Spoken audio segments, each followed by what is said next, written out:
Welcome to Tutor Boot, where each week we talk about news related to HR and the world of work.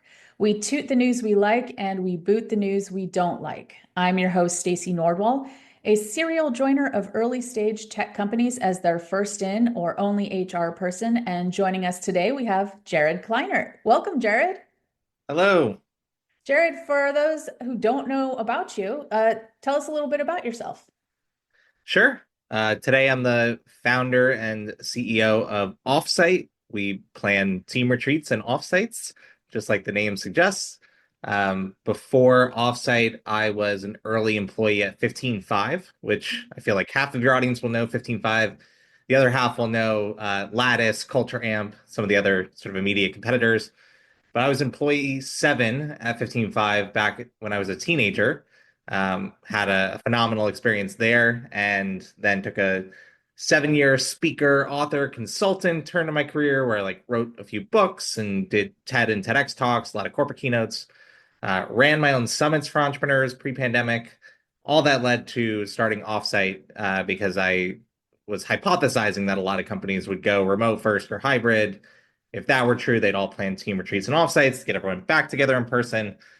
And if that were true, I knew from experience that planning offsites sucked. There had to be a better way. And, let's make the company for that. And so, offsite.com is the software products that make it easier to plan team retreats. And then we also do end-to-end offsite planning for hundreds of companies all around the world.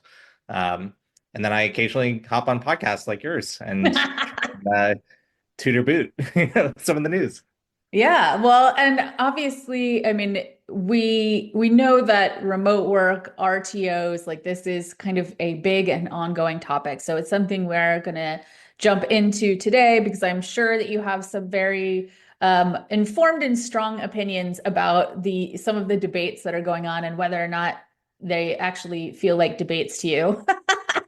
But we will start with an article that comes to us from Fortune. It is called How Return to Office Mandates Could Change in 2025, according to top HR leaders from PwC, EY, and Canva. The recap here, as I said, RTO continues to be a huge discussion. On one side, we've got companies like Amazon, Starbucks, and WPP, who we will get to later, who are mandating RTOs. And on the other side, we have companies like Spotify and Allstate doubling down and sticking to their remote and flexible working policies. It seemed like the general consensus here from these HR leaders was that hybrid working models would become more the norm, and that companies would need to be more clear about what their policies are so that employees know that when they're choosing where to work. What was your overall thought on these different takes by these HR leaders? To your point, I'm surprised this is even a debate still. Uh, Yeah. it's all like I think we all experienced the worst version of remote work during the pandemic, and yet still saw companies skyrocketing in terms of productivity, in terms of profitability, in terms of employee happiness relative to work. I mean, there was certainly other things going on in the world at the time. Um, those things are still true, and if not more true now, because we are experiencing a more positive work from home, work from anywhere situation where we can actually go outside and hang out with people and make more of a lifestyle around work. And so at the same time, we are in more of an employer's market right now.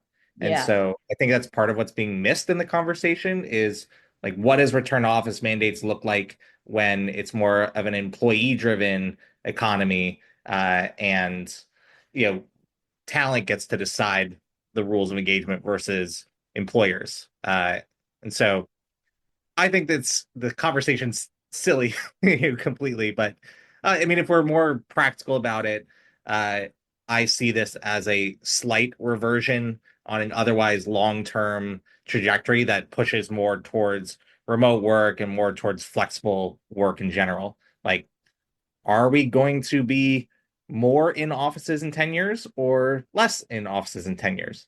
I'm going to bet on us being less in offices and having more remote work, more flexible work.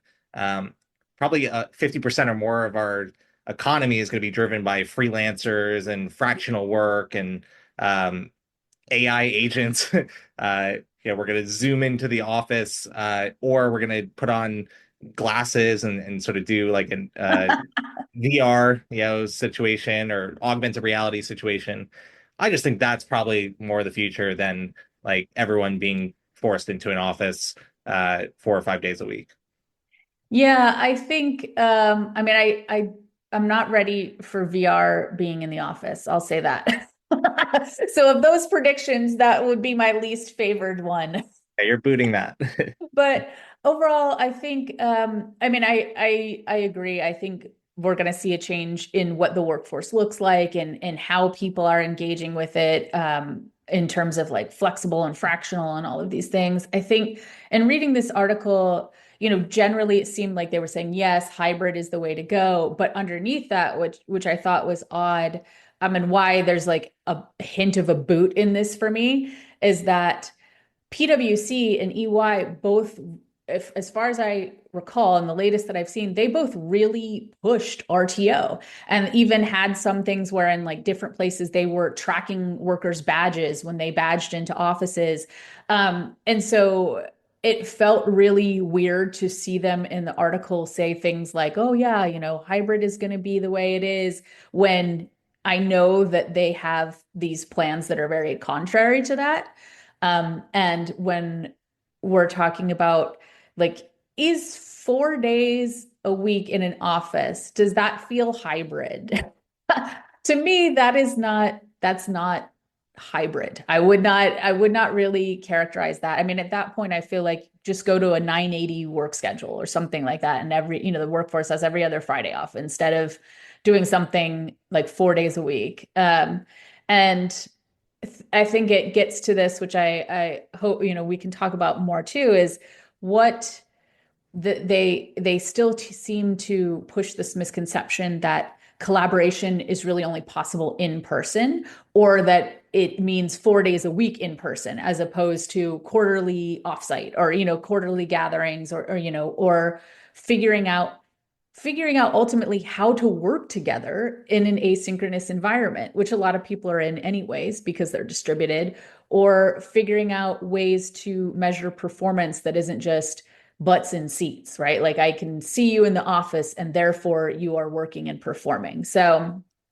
I think that's kind of the like under that where I thought I can see that some of y'all are saying that you think that's the future. That's not the actions that I'm seeing though. And that's not what it seems like you believe. So I don't know if you kind of got a little bit of that as well, or what your thoughts are. I mean, I'm sure you believe that collaboration is possible outside of just being in an office 80 to 100% of the time. Yeah, 100%. Um, and I mean, I would also call out, in the article they were talking about how the government is with like Elon Musk is helping, is being very explicit about pushing a return to office mandate as one way to reduce headcount. And Yeah. so one, I just like boot that concept. I probably toot the transparency of what they're doing, or attempting to do, and agree with your boots on like how are we categorizing hybrid? Because if you describe hybrid as 4 days a week in office, is that really hybrid, or is hybrid more a model where you have offices if people want access to them, or need access to them for like specific brainstorming sessions or to entertain clients, but can otherwise work remotely? Like I would probably be more that camp related to hybrid work than what is being described here as like 4 days a week in office. Yeah. Um, that just seems silly, and it seems like we just have a lot of real estate that we invested in 5-10 years ago in terms of buying the land, refurbishing the offices. We got to use it because we can't sell it, subcontract it. Um, so part of like the longer term thinking for me too is like what's going to happen when these leases come up in 3, 5, 10 years. Like no CFO is going to approve expanding headcount, or like office space. Sorry, most are going to probably reduce their footprint, um, even if they're working in office, because we're just going to try and have more efficient companies that have AI agents and have less staff to do more work. And so uh, I just think there's other tailwinds that'll lead to being increasingly hybrid, remote. Um, all these companies are kind of remote first anyways. They're or in other words, they're distributed. They have Yeah. offices all over the world. And so like, what are we talking about here? I boot this whole concept. This whole debate I think is silly. um, I'm thrilled that it's still a debate though, because it allows me to post on LinkedIn every day about the nonsensical nature of this, and clip articles like this, and then I get a lot of impressions and comments, and ultimately drives a lot of traffic to offsite.com. So uh, I'll boot, or I'll toot the fact that it's still a debate for my own personal benefits and promoting the company, but I boot that it is a debate in terms of what it's doing to the workforce and the sort of end user here. Yeah, and I think you point out something I've said it before as well, that it's interesting how many of these companies are holding on to return to office when their workforces are distributed. And it is incredibly likely that people's teams are not all co-located with them, that they're working with people in other offices, other time zones, other countries. And therefore, what does being in the office really get them if their teams are not co-located with them in the office? It does, yeah, it does just seem like a very silly thing. And like you said, then what's under it is what's under it about the real estate, is what is under it about, forcing these returns as a way to get people to leave. Like, what in some situations, I think there is something like that happening underneath this desire to get people back into the office. All right. Well, on that note, let us move on to the article that we have from Newsweek. This article is called "Why Americans Are Accepting Lower Salaries." And the recap for this one is that, based on a report from Robert Half, what they're highlighting is that work flexibility is essentially becoming part of compensation negotiation, and that Americans are willing to accept lower salaries in order to have greater flexibility. They say that, quote, "For employers, it's a balancing act, trying to incentivize in-office work with some in-house perks and higher salaries, or giving in to remote and hybrid work at a lower pay," end quote. And that folks are willing to take a cut in salary or possibly other benefits to get for the hybrid or remote working. They also note that employers can reduce attrition and improve attraction by offering hybrid or remote work. So what did you think? I very much toot that last part, that remote work allows you to retain top talent. Mm, Uh, and if you're hiring the right talent, you will have a company that has overall greater engagement, alignment, retention, and theoretically you can access greater talent because you're not restricted to your geographic area. You can hire anywhere in the world. And so I very much toot the benefits. Um, as an employer, I would say this is true right now, where like as we're opening up positions at offsite, and we're a very small sample size here, not hiring too often, but uh, there is a much greater supply for people that want remote jobs than eh, or there's a greater demand for people that want remote jobs than there is mm. supply of those jobs right now. Yeah. And so that does benefit employers, and uh, that does mean employers can offer a lower salary in order to get the same probably quality of hire. Uh, I boot the notion that as an employer you should leverage this and almost like undercut what you can pay.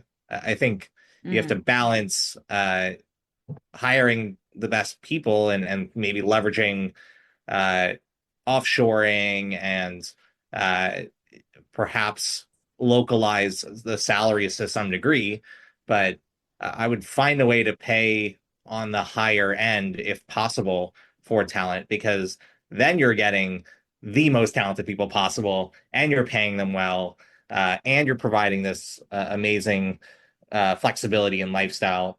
And so if you're running your company right, then you are hopefully keeping much more talented people for much longer. Uh, you can ask more of them from a performance standpoint, but you're compensating them for that. And so that's how I prefer to operate. But I think this is definitely a real thing happening Mm. as more people want to work flexibly, remotely, and the fact that this is still a conversation again is mind blowing. But while it is, there is a supply and demand imbalance, and right now it's favoring employers. I don't know if that'll be true in 2, 3, 5 years. It might favor talent at some point, but today it favors employers. Yeah, I think you make a good point there because I was thinking for me, I tutored it. I think that the article title is a little bit misleading because it seems like, oh, employees are just accepting lower salaries. It's part of the negotiation process. Essentially, it's part of employees negotiating what they want and what they value. And I think that is good. I think that's a good signal if, if employees are doing that, it's a signal to show employers that that is actually an attractive thing for people. They want that. And to your point, the lower salary right now is probably because of this supply and demand in terms of there are far more people who want remote jobs than there are remote jobs in this moment. And so that is leading them to negotiate in a way of saying, okay, I'm going to look at what I value, and what I value is having this flexibility. So I think that the title is a little bit misleading because it isn't just like employees choosing to get paid less. It's really that people are taking a step back and deciding what they value, which I think is important, obviously. And I think, eventually, as you're saying, as the market shifts, then maybe this changes, right? Maybe when there are more jobs, people aren't accepting lower salaries because the flexibility is just more of an option. It's more available. And then we're looking at, companies trying to essentially do things that are more competitive to get that talent and to attract the talent and retain the talent that they have. I guess final point for me, like I would toot the idea that your salary is not the only thing that's valuable. Mm. This article talks about how um, a lot of people are willing to take a lower salary for more professional development opportunities, or for more vacation days, or for company sponsored health insurance, retirement focused contributions, or company based contributions, equity Mhm. at a company. Like, I think there's Yeah. so many different variables to consider in terms of total comp. Yeah. And then also looking at, are you joining a startup that has tremendous upside and you can sort of create whatever title and career path you want? Are you working at a company that's stagnating, declining, perhaps? I think all these variables would come into play in that negotiation. Yeah. Yeah, absolutely. And it's just to the point that flexibility is now part of the negotiation, or has been, but is definitely now part of the negotiation as well. All right, let's move on to our last article, also from Fortune. This is global ad giant WPP issues sweeping RTO mandate for its 114,000 staff, calling them back to office 4 days a week. The recap here: up until recently, they had a hybrid work setup where employees could work as few as 1 day a week in the office. But starting April, they will be required to work at least 4 days a week in the office. The reason being that the CEO believes that, quote, we do our best work when we are together in person, end quote. What are your thoughts? Big boot on this one. Yeah. And yeah, at risk of coming off as ageist, if you look at this article, like the CEO, lots of gray hair, older man for sure, older white man if that matters. But I think there's a generational conversation to be had here too. Mm. Um, Back to like these headwinds, tailwinds that we've been discussing. You got to ask yourself, like in 10 years, when predominantly like boomer executives are out of the workforce and retiring, and more Gen X, millennials are entering leadership positions. And then you have like Gen Z and Gen Alpha or whatever the next version of it is entering the workforce. Are those executives as leaders and the talent that they serve, are those people going to want more remote work, more flexible work, or are they going to bet and want office first company culture? And like, I just think it's going to be more remote, more flexible, more um, hybrid, distributed. That's just my personal hunch. And so, Mm. yeah, I boot this whole concept, especially if they are going from like 1 day hybrid to four. Like I Yeah. don't know. It seems a little weird for me. Uh, but they also are thinking about 100,000 plus people, whereas I think about a team of 20 at Mm. offsite. So that's different. Uh, Yeah. Yeah, I don't want to blame it on his age. I think there are, folks who are really just used to operating in a certain way, and they think that's the best way, and it's the easiest way for them to keep operating as opposed to rethinking how their workforce would work or rethinking what does performance, how are we going to manage performance? How are we going to figure this out if people aren't in the office? Because we already know how we do it. Not that they're probably, that doesn't mean they're doing it well, right? But they know how they're used to doing it. And to take 100+ thousand staff and rethink what collaboration looks like and support that. You have to be really intentional about it. And when I read some of these things, what I think about is that that's a lot of work, and I don't think they want to do it. Ultimately, they don't want to have to be intentional and think about those things.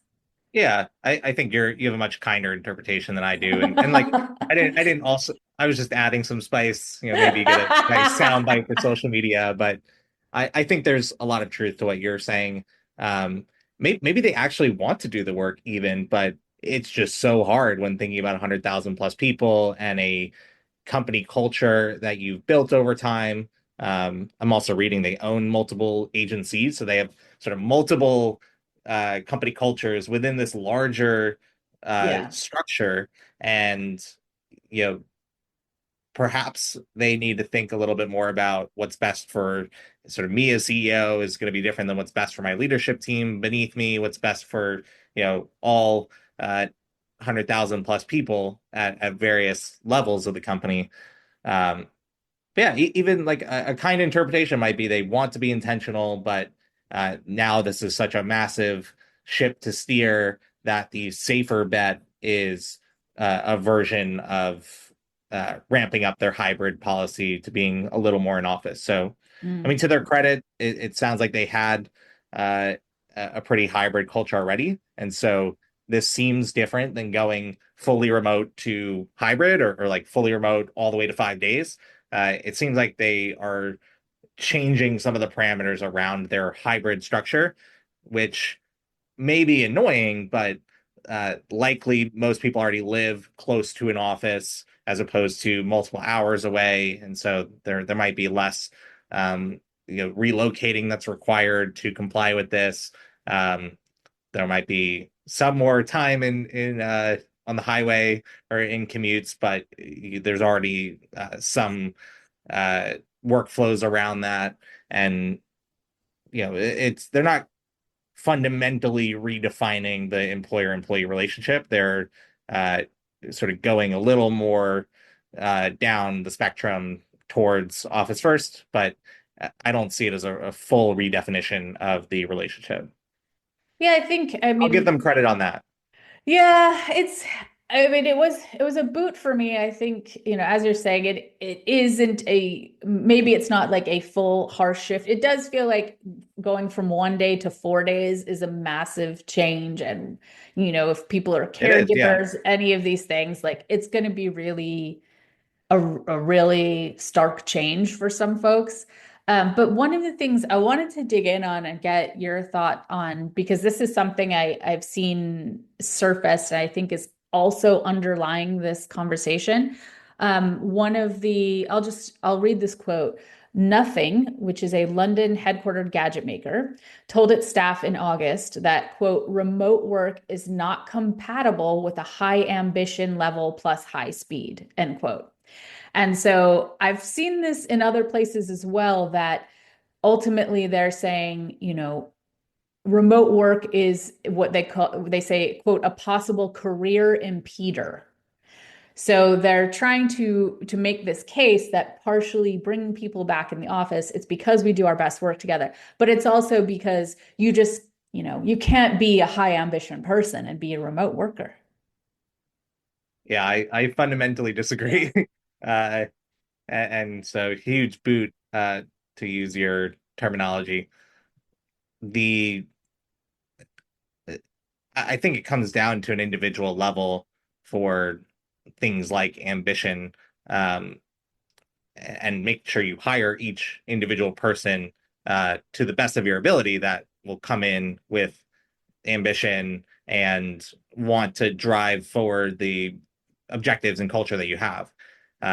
If you want to take it to the organizational level, then think about your mission, vision, values, and like the system of values that you have for finding and attracting talented people. And so, like, are you setting really aggressive OKRs, and are you tackling a very exciting mission in the world? Do you have values around certain things that you would describe as ambitious? Like for us, we have a value around entrepreneurship. And so I expect everyone that works at Offsite to take extreme ownership on their role and to think very entrepreneurially about solving problems, where they are being resourceful, they're working quickly, they have a growth mindset. Like these are things we screen for in the hiring process.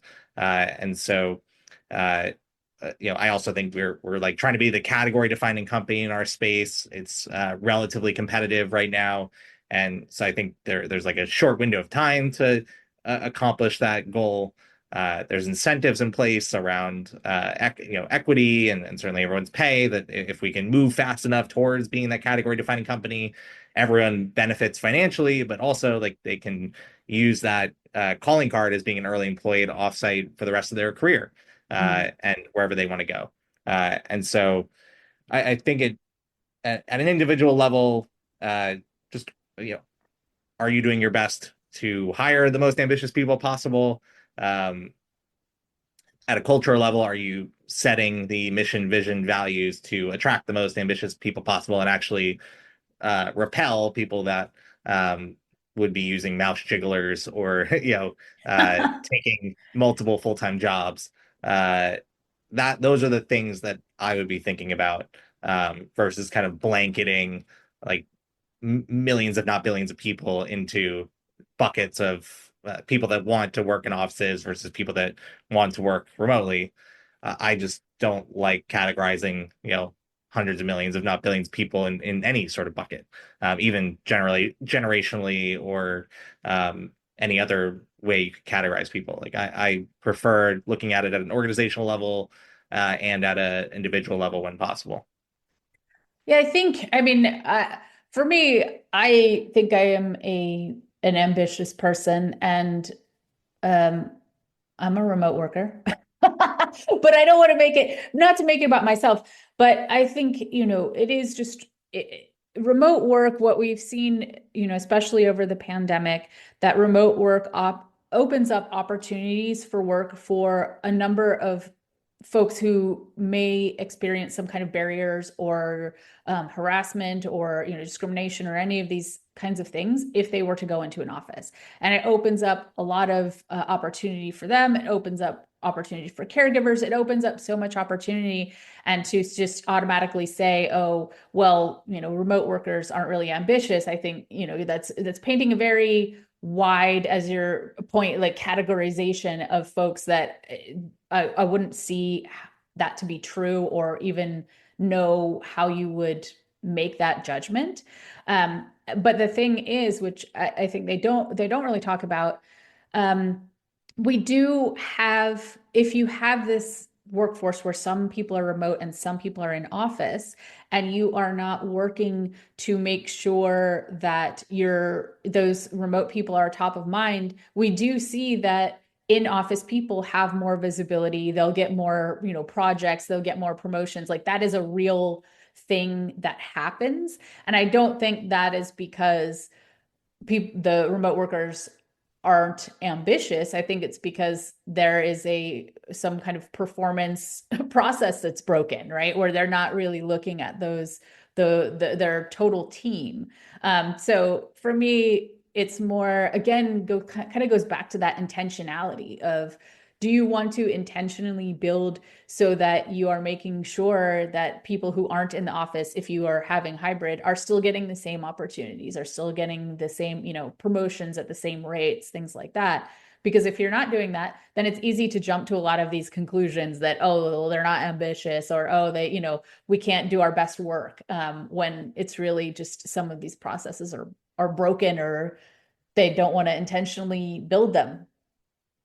Yeah, I agree. And as a CEO, like I personally feel a sense of extreme ownership in anything that happens at my company. And so, if someone isn't performing well, I likely messed up in hiring, in onboarding, in creating a equitable culture for people, regardless of where they're working from, uh, in setting the strategy, so on and so forth. And so, uh, I think as an HR leader, you're probably best served having that extreme ownership mindset as well.